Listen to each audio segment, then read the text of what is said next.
माँ जी, कितनी सर्दी हो रही है। देख लो बहुओं, हमें तो घर में ही इतनी सर्दी लग रही है और तुम्हारे पति तो बेचारे इतनी सर्दी में भी गीली रेत उठाने का काम करते हैं। बहुत हिम्मत है हमारे पतियों की, जो इतनी सर्दी में भी काम करते हैं। घर में सभी ऐसे बातें कर ही रहे थे कि तभी कोमल के पांचों ही बेटे मुंह लटकाकर घर में आए। अरे बेटा, आज जल्दी काम निपट गया क्या? माँ, सब कुछ खत्म हो गया। क्या बात है? माँ, हमें माफ कर दो। दरअसल हमने 5 महीनों से इस घर का किराया नहीं चुकाया है, क्योंकि काम के सारे पैसे तो रोज की रोटी सब्जी में ही खत्म हो जाते हैं। और इसी वजह से माँ, आज इस मकान का मालिक खुद हमारे पास आया था। उसने हमसे बोला कि उसका किराया दे, नहीं तो वो हमें घर से निकाल देगा। क्या तुमने उससे कुछ दिनों की मोहलत नहीं मांगी? माँ, हमने अपने पैर से लेकर उसके आगे सिर तक पटक दिया, लेकिन कोई फायदा नहीं हुआ। आज का हमारा सारा मेहनताना भी वही बेदर्दी लेकर चला गया। तभी कोमल के बेटे उसे अपना दुखड़ा सुना ही रहे थे कि तभी दरवाजे पर दस्तक हुई। मैं देखती हूँ। अब तक खाली नहीं किया क्या मकान? क्या धक्के मार कर ही बाहर करूं? अरे अरे साहब, हम गरीबों पर अपनी दया करो, हम सभी कहाँ जाएंगे? मुझे क्या पता, कोई ठिकाना नहीं है तो किसी झील में जाकर डूब मरो। मेरी माँ से ऐसी बात करने की तेरी हिम्मत कैसे हुई? अच्छा बेटा, इस शैतान के तो मुंह मत लग। चल, हमारा इस घर में बस इतना ही वक्त लिखा हुआ था। आजा मेरे बच्चे, ये रास्ता जहाँ ले जाए हम वहाँ चलेंगे। पांचों बहू बेटे और सास उस घर को छोड़कर निकल आई। सड़क पर रात में ठंड की वजह से कोहरा छाया हुआ था और अंधेरी रात में सर्द हवाएं उन बेघरों के शरीर में मानो पार हो रही हो। माँ जी, आपको कहीं ठंडा लग जाए इसलिए आप मेरा ये शॉल ले लीजिए। शुक्रिया बहू। पूरा परिवार बस अंधेरे में चलता चला जा रहा था और चलते चलते ही वो सभी एक खाली सी जगह पर पहुंच गए। यहाँ हमें देखने वाला कोई नहीं है। बेटा, यहीं पेड़ों से कमर लगाकर कुछ देर को झपकी मार लो। सुबह को ना जाने भगवान कैसा दिन दिखाएगा। सभी वहाँ पेड़ों से सटकर लेट गए, लेकिन ठंड की वजह से पेड़ों की पत्तियों पर से ओस की बूंदें गिर रही थी, जिसकी वजह से उन सभी की आंख लगना मुश्किल हो गया था। सासू माँ, मैं अगर यहाँ पर और रही तो सुबह तक मेरी शायद अर्थी ही उठेगी। हाँ बहू, इन ओस की बूंदों की वजह से सोना मुश्किल हो गया है। माँ, आप सभी यहाँ से चलिए। वैसे भी पास में ही जंगल है और ऐसे सन्नाटों में जंगल के आसपास रहना किसी खतरे से खाली नहीं है। सही कहा। चलो मेरे बच्चों, हम कहीं और चलते हैं। अभी कोमल ऐसे बोल ही रही थी कि तभी एक बहू को एक ट्रेन के चलने की आवाज सुनाई दी। ट्रेन की आवाज? इसका मतलब यहीं कहीं पास में रेलवे स्टेशन भी होगा। चलिए हम उसे ही ढूंढते हैं। सही कहती है बहू, बिल्कुल फुटपाथ पर रहने से अच्छा होगा कि हम स्टेशन पर रह ले।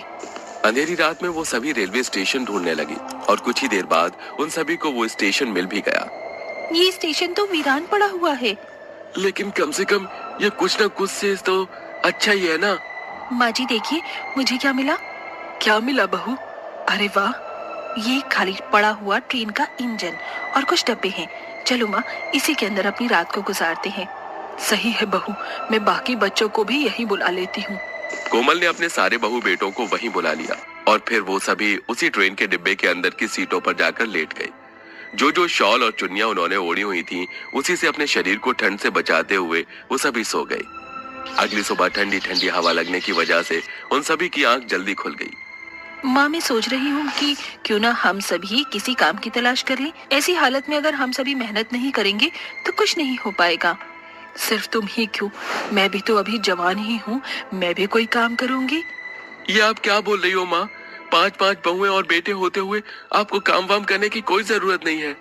बेटा, ये समय एक दूसरे के ऊपर निर्भर रहने का नहीं है। तुम क्या सोचते हो, मेरे अंदर जान नहीं है? वो बात नहीं है माँ। मैं तुम्हारी माँ हूँ। तुम सभी मुझे मत सिखाओ। तुम पांचों अपने काम पर जाओ और मैं और बहुएं कोई दूसरा काम ढूंढ लेंगे। चलो बहुओं। कोमल अपनी बहुओं के साथ शहर की तरफ काम ढूंढने निकल गई। पांचों बेटे ठंड में अपने पुराने रेत उठाने वाले काम पर ही चले गए थे।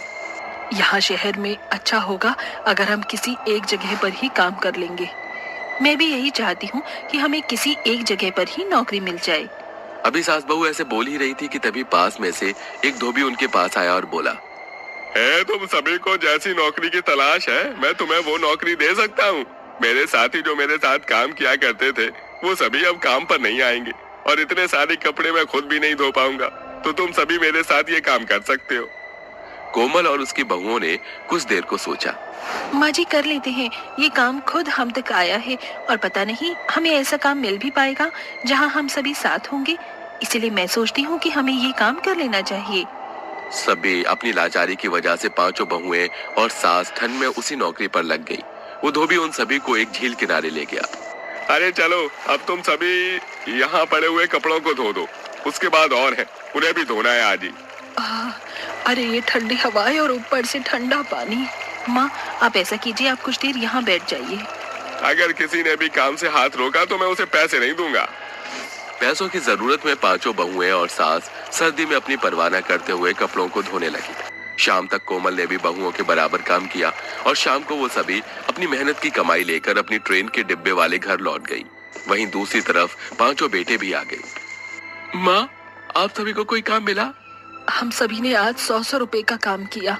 अरे वाह! देख, पांचों बहुएं खाना बना रही हैं और थोड़े से पैसों से हम कुछ गरम चादर खरीद लाए।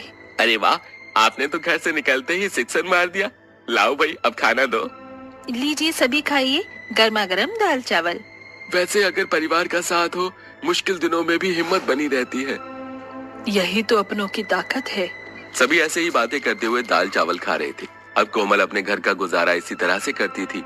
वो और उसकी पांचों बहुएं कड़कड़ाती ठंड में भी नदी पर सुबह से शाम तक कपड़े धोती थी और पांचों बेटे वहीं अपना बोझ ढोने वाला काम किया करते थे। ऐसे ही दिन बीत रहे थे और एक दिन अचानक से ही स्टेशन पर कुछ सरकारी अधिकारी आ गए। ये किसके कदमों की आवाज है? अरे भाई साहब, क्यों सुबह सुबह उधम मचा रहे हो? मैडम, क्या गधे घोड़े बेचकर सोई हुई थी? कब से डंडा पीट रहा हूँ। क्या चाहिए आपको हमसे?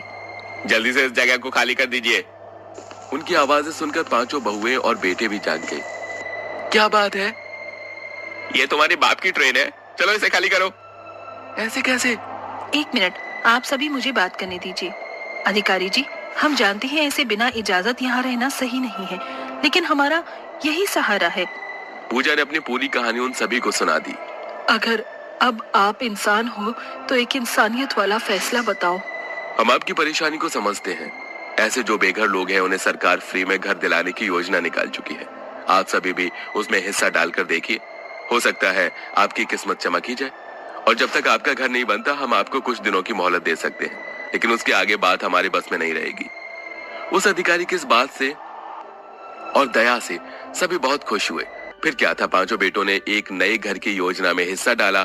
बाद में उन्हें अपना घर मिल गया और वो सभी ट्रेन के डिब्बे से निकलकर